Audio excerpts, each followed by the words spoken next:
light and shine it through a prism, the light will break into a spectrum of 7 colors.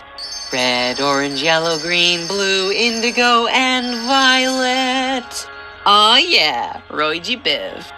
You can do this at home with your own prism, or maybe you tried it in science class at school. We familiarly recognize this as the spectrum of the rainbow, or even more familiar, the basic palette in Photoshop.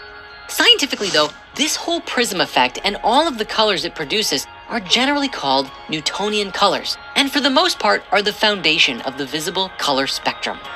Now, of course, there are way more than just 7 colors, especially when you get into different wavelengths of the electromagnetic spectrum and perhaps even different dimensions.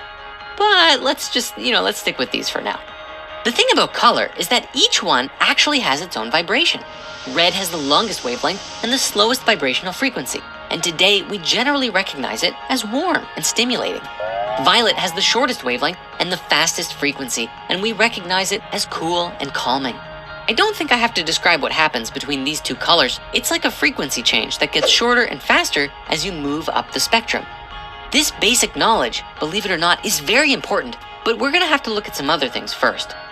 So, what is a chakra? Well, it's usually believed that the word chakra comes from the Sanskrit word meaning wheel, which is partly true, but not the whole story, and we'll get to that later on. In our modern understanding though, a chakra is a wheel-like vortex spinning in a circular motion within the body.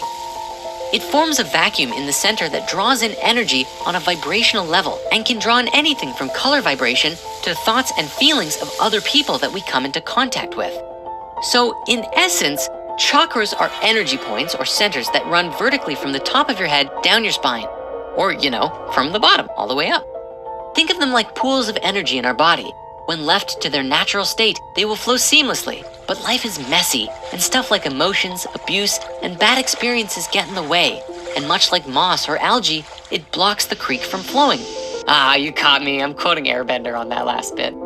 Now, despite how you look at it, there are 7, 8, or 13 primary chakras, as well as over hundreds of smaller, minor ones that are scattered throughout the body along certain channels known as